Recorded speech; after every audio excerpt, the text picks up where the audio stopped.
Iya,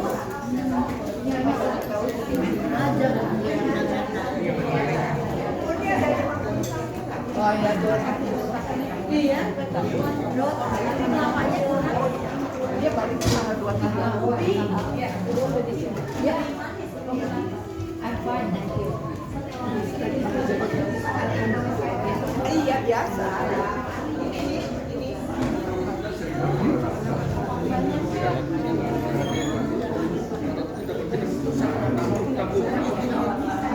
Injil Yohanes pasal 3 ayat 4 dan ayat 5. Please turn your Bible to the Gospel of John chapter 3 verses 4 and 5.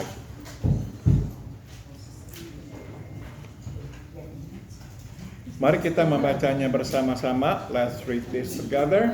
1, 2, 3. Kata Nikodemus kepadanya, bagaimanakah mungkin seorang dilahirkan kalau ia sudah tua? Dapatkah ia masuk kembali ke dalam rahim ibunya dan dilahirkan lagi? Jawab Yesus, aku berkata kepadamu, sesungguhnya jika seorang tidak dilahirkan dari air dan roh, ia tidak dapat masuk ke dalam kerajaan Allah. In English, how can a man be born when he is old? Nicodemus asked, surely he cannot enter a second time into his mother's womb to be born.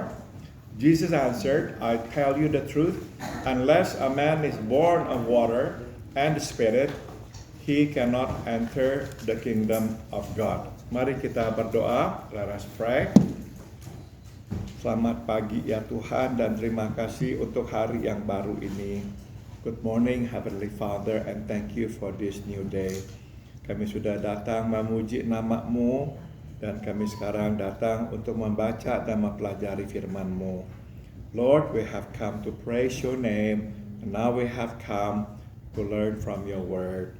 Ajarlah kami supaya kami mengerti kebenaran-Mu. Teach us, Lord, so we will understand your truth.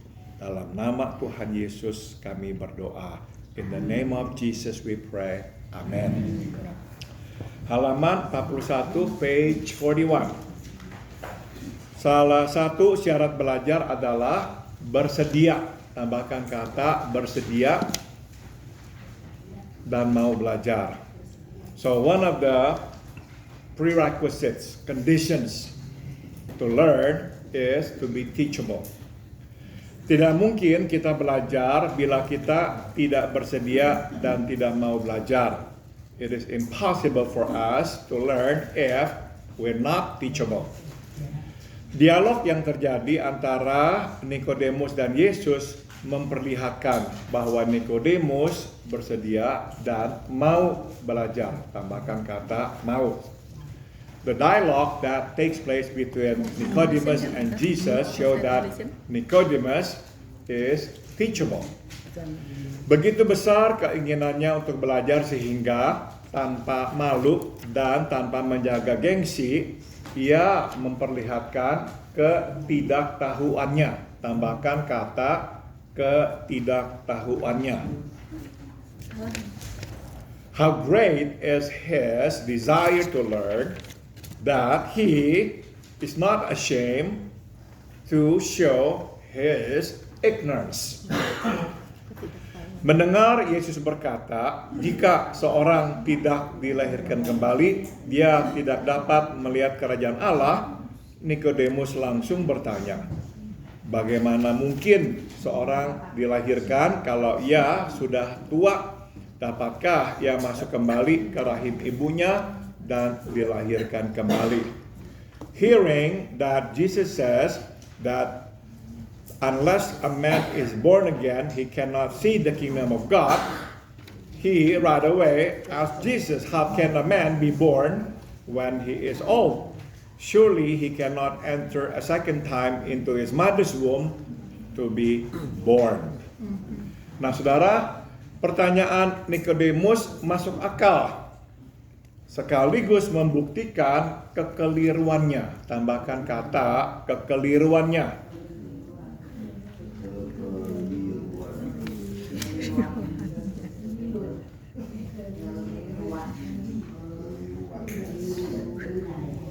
menjalankan ibadahnya.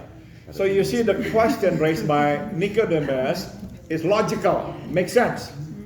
But at the same time, it actually shows his erroneous way of living out his faith. Pertanyaan ini keluar dari akal, tambahkan kata akal. Sedang syarat untuk melihat dan masuk kerajaan Allah adalah dari roh, tambahkan kata roh. Atau lebih tepatnya dari Roh Kudus, Roh Allah sendiri.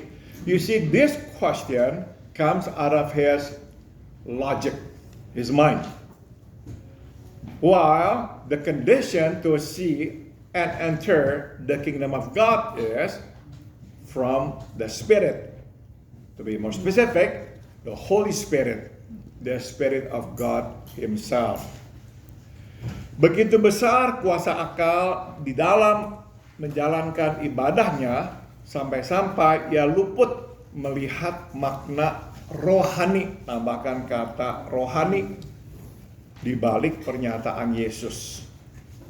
You see how great is the power of mind, the logic, intellectual, his rational thinking, and his living out his faith, that he misses the spiritual point behind the statement that Jesus makes. Singkat kata, Nicodemus benar-benar buta, tambahkan kata buta.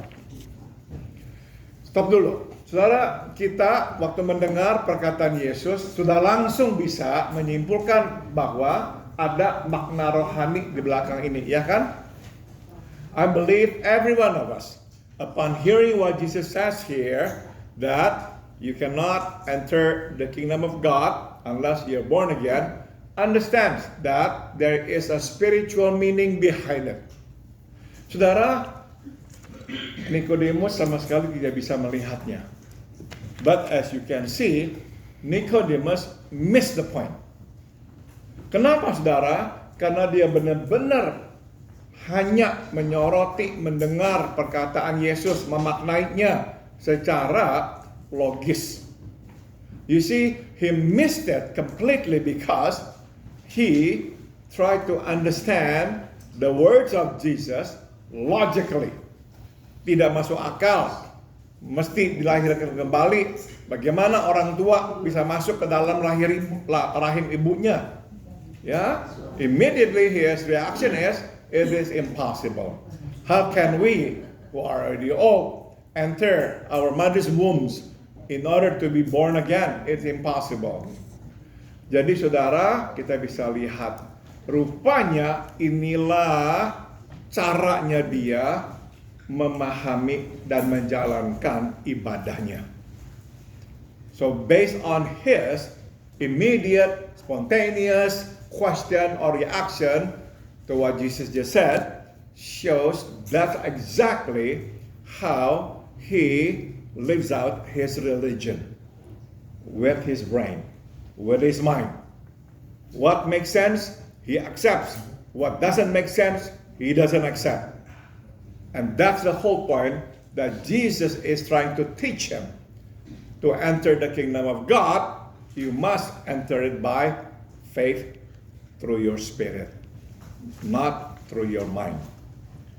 Sambung, ia tahu banyak tentang hukum Allah, tetapi ia tidak dapat melihat kerajaan dan pekerjaan Allah. Tambahkan kata pekerjaan.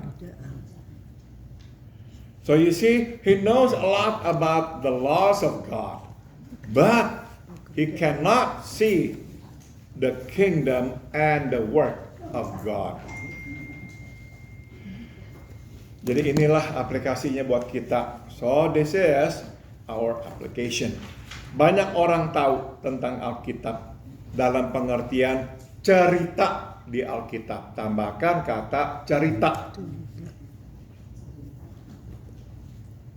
Namun tidak tahu atau mengenal Allah di Alkitab. Tambahkan kata Allah. Many know the Bible. In a sense, many know the stories or the contents of the Bible. But they do not know, let alone have relationship with the God of the Bible. Mengetahui cerita di Alkitab tidak sama dengan mengenal, apalagi mempunyai relasi, tambahkan kata relasi dengan Allah di Alkitab. So knowing the stories in the Bible or knowing the content of the Bible is not the same as knowing God or having relationship with God. Untuk dapat mengenal dan mempunyai relasi dengan Allah di Alkitab diperlukan Roh Kudus, tambahkan kata Roh Kudus di dalam diri kita. So to know, to have relationship with the God of the Bible requires the presence of the Holy Spirit in us. Kenapa? Ia Roh Kudus yang dapat membukakan mata, tambahkan kata mata rohania kita. He, the Holy Spirit, who can open our spiritual eyes.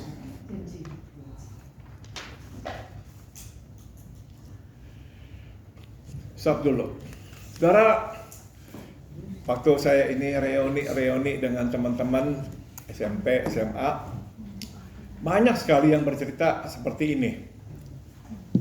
Saya dulu waktu sekolah, saya bukan orang Kristen.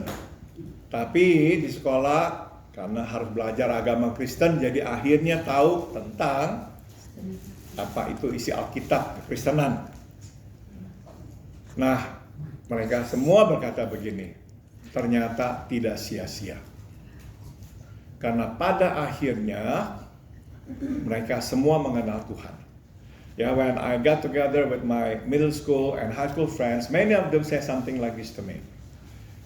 When I was in school, I was not a Christian. I was not raised in a Christian home, so I wasn't a Christian. But because I had to learn Christianity through school, somehow, all that I heard registered in my mind. Dan dalam waktu Tuhan, apa yang sudah dicatat, diingat, diketahui di kepala itu membuahkan hasilnya. So what has been registered in the mind, in the brain, in God's time, brings fruit. Ya. Nah, saudara, kan kita jadinya langsung bertanya-tanya ya, bagaimana sih caranya supaya yang sudah diketahui itu tuh bisa membuahkan hasil. Sehingga orang atau siapa yang kita kenal dapat sungguh-sungguh mempunyai relasi dengan Tuhan. Of course, what we want to know is how can we make that happen? So that all the things that they have known, they have registered in their brain, will come to fruition. So that they will know Jesus personally, that they will have relationship with Him, with God personally. How can we make that happen? Nah, ini saudara yang kita harus katakan, kita tidak bisa membuat itu terjadi. And this is what we need to know. We cannot make it happen. Minggu depan kita akan belajar, Yesus berkata bahwa kita tidak bisa tahu dari mana dan kemana angin bertiup. Kita tidak bisa tahu bagaimana roh Tuhan bekerja. Tidak bisa tahu. Tapi yang penting adalah ya sebisa-bisanya kita punya anak, kita ajarkan firman Tuhan. Belum ada relasi dengan Tuhan, tapi satu hari waktu. Maka yang sudah diketahui itu membuahkan hasil. Mereka bertemu, berjumpa dengan Tuhan. So we as parents do not neglect to teach our children about the Bible. Yes, perhaps they do not have relationship with God yet. Perhaps all just basically knowledge. But in God's time, He will bring it into fruition. How and when, we do not know. That's the work of the Spirit. We do not know when and how He will make it happen. But He will make it happen. That's what's important. Nah, dalam kasusnya Nikodemus, kapan itu terjadi? Waktu dia berjumpa dengan Yesus. In the case of Nicodemus, it happened when he met with Jesus. When he asked questions, when he wanted to pursue the truth. Mari kita sambung. Mendengar tanggapan Nikodemus, Yesus tidak marah. Ia tahu bahwa Nikodemus buta rohania. Tambahkan kata rohania.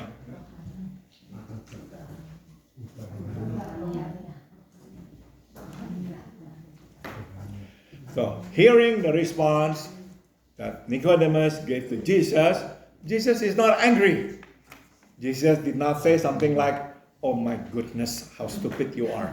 No, he did not. Yeah, he knows that Nicodemus is spiritually blind. Terpenting adalah ia bersedia dan mau belajar. What's important is that this man is teachable. Stop dulu, sekali lagi ya saya tekankan saudara ya, seperti saya sudah tekankan minggu-minggu lalu. Kualitas dia yang bersedia dan mau belajar ini luar biasa. Kenapa saudara? Dia seorang Farisi dan dia anggota Sanhedrin. Ya, I just cannot overemphasize this beautiful quality that Nicodemus has. Remember, he's a member of the Pharisee and he's a member of the Sanhedrin. Jadi benar-benar saudara dia seorang yang dianggap pemimpin rohani.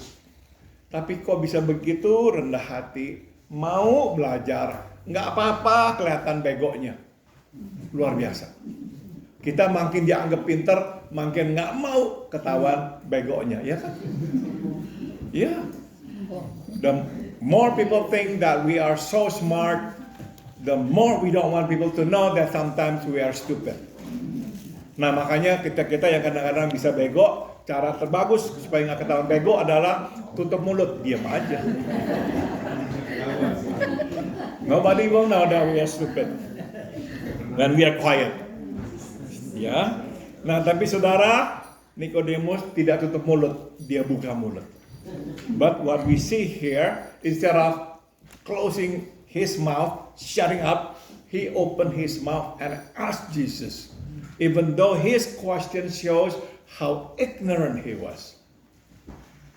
Jadi cerita apa adanya dan ketahuan tidak tahu apa-apa, aduh luar biasa. Kalau anak SD nggak apa-apa saudara.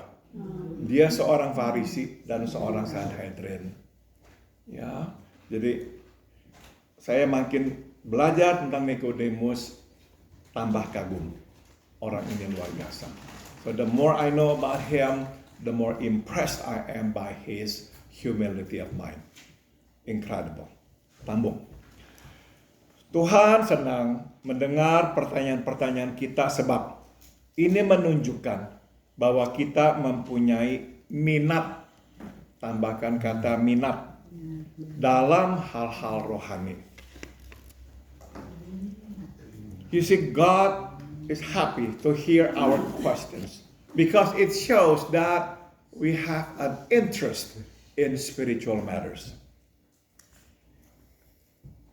Saya paham bahwa dalam hidup ini ada begitu banyak hal yang mesti kita pikirkan setiap hari. Of course, I do understand that in life there are so many things that we have to think about. Namun, setidaknya kita harus mempunyai minat untuk mengerti firman Tuhan lebih banyak dan lebih dalam. Tambahkan kata dalam. But what's important is that we must have an interest in understanding more of the Word of God and to understand the Word of God more deeply. Makin kita berupaya mengerti firman dan pekerjaan Tuhan makin bertambah, tambahkan kata bertambah. Minat kita untuk mengerti firman dan pekerjaan Tuhan. So the more effort that we put out to understand the word and the work of God, the more interested we will become in understanding the word and the work of God. Jadi saudara, makin kita mau tahu, makin kita belajar, makin kita mau tahu, dan makin kita mau belajar. So, the more we want to know, and we put in the effort to know, we will learn more. And the more we learn, the more we want to know more. Jadi saudara, kembali kepada memang awalnya. Mau apa tidak mau, itu aja. So it goes back to something very simple in the beginning. And that is, do we want to or not? Yeah. If we want to, we will grow. If we don't want to, we will not grow. Maka tidak ada seorang pun yang bisa berkata menyalahkan Tuhan. Ya, saya tidak tahu apa-apa Tuhan, sebab ya nggak ada yang ngajarin saya lah apa-apa. That's why we cannot argue and give an excuse to God. Oh, nobody taught me, nobody showed me how to read the Bible, or da.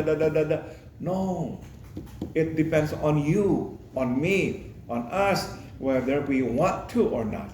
Because if we want to, we spend more time, spend more energy knowing God, learning more about Him, we will grow, we will know more. And the more we know, the more we want to know and grow.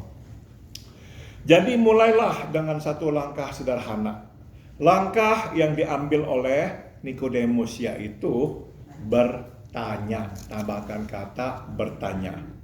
So let's begin by taking this simple step. The step taken by Nicodemus, which is what? Ask question. Barang siapa bertanya, maka ia akan bukan saja mendapatkan jawaban, tetapi juga bertemu dengan Tuhan. Tambahkan kata bertemu. So whoever asks, they will not only find the answer, but they will meet God. Makin bertanya, makin mendapatkan jawaban, dan makin berjumpa dengan Tuhan.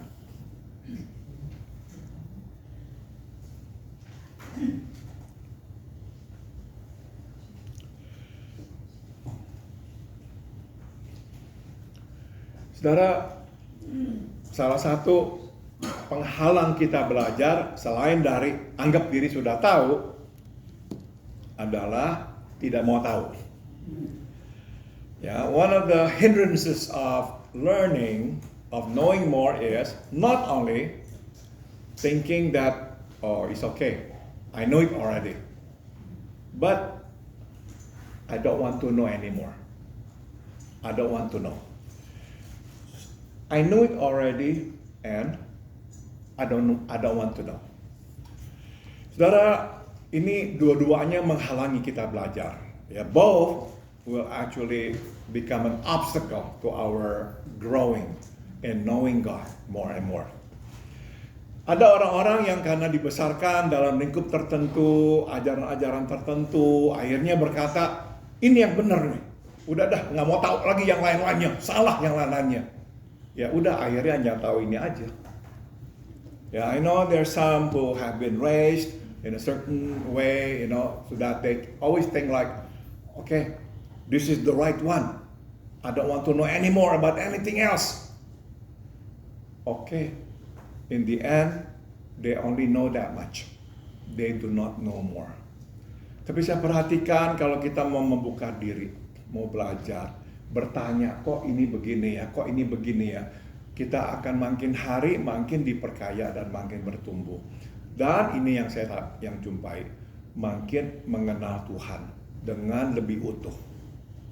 But I notice those who want to be open to knowing more about how come this is like this, how come they do this. The more we open our eyes, the more we learn. Even those who are different from us, not only we will be more enriched, but in the end we will know God more holy.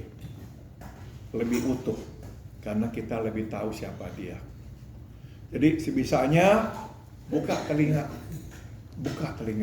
Meskipun kita nggak gitu nyaman, lain sama kita, belajar, pengen tahu. Sebab ada sesuatu yang dapat kita pelajari. There's always something that we can learn, even from those who are different from us. Sambung. Yesus lalu menjelaskan, jika seorang tidak dilahirkan dari air dan roh, dia tidak dapat masuk ke dalam kerajaan Allah. Jesus then explained, if one is not born of water and the Spirit, he cannot enter the kingdom of God. Air di sini merujuk kepada pertobatan. Tambahkan kata pertobatan. What does water mean here? Water alludes to repentance. Pada masa itu, untuk masuk menjadi pemeluk agama Yahudi, dari latar belakang bukan Yahudi, orang mesti dibaptis. So at the time, those who wanted to become a Jew, those who are not from Jewish background, they would have to be baptized. Nah, berangkat dari situ, Yohanes menggunakan metode yang sama, yaitu membaptis. Tambahkan kata membaptis orang sebagai tanda pertobatan. So, using that as a springboard, John used the same method, baptism, as a sign of repentance.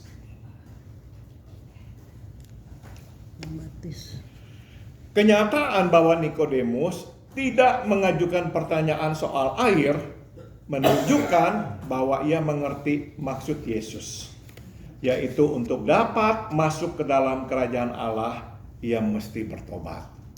The fact that Nicodemus did not ask questions about what is water here, Lord. No, he did not ask questions. That means what? He understood. Yeah. So it shows that he understood to enter the kingdom of God, one must repent.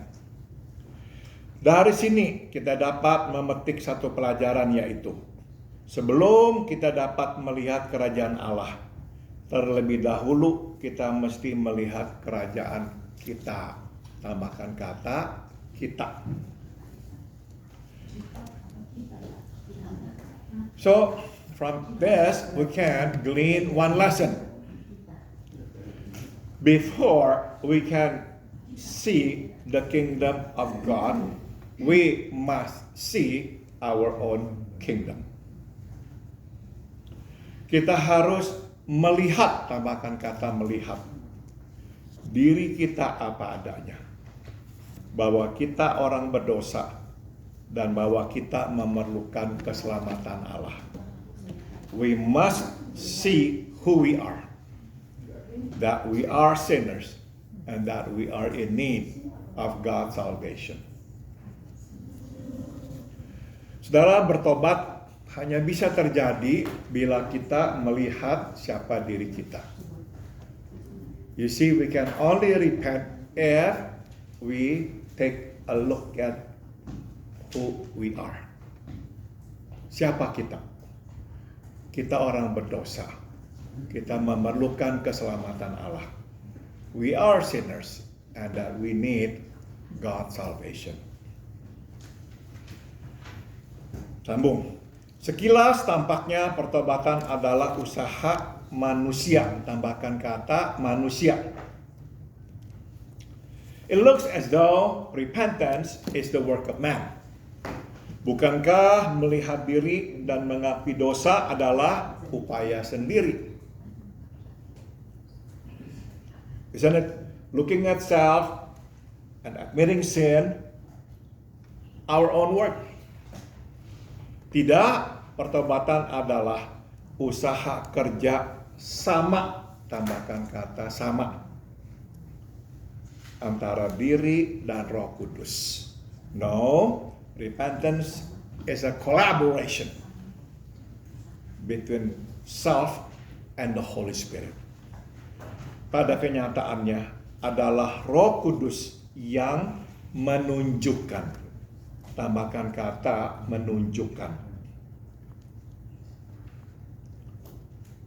Keberadaan diri kita yang berdosa. The truth is, it is the Holy Spirit who exposes, who shows who we really are as sinners. Pertobatan terjadi sewaktu kita mengakui, tambahkan kata mengakui dosa kita.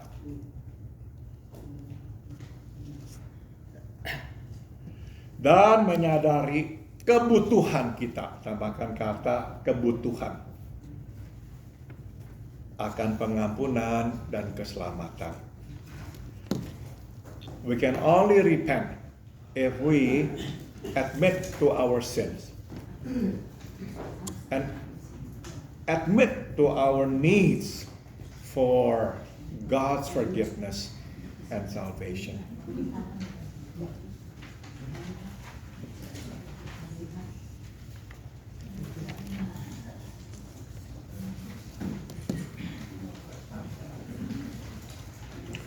Oke, sudah selesai. Apakah ada yang mau bertanya?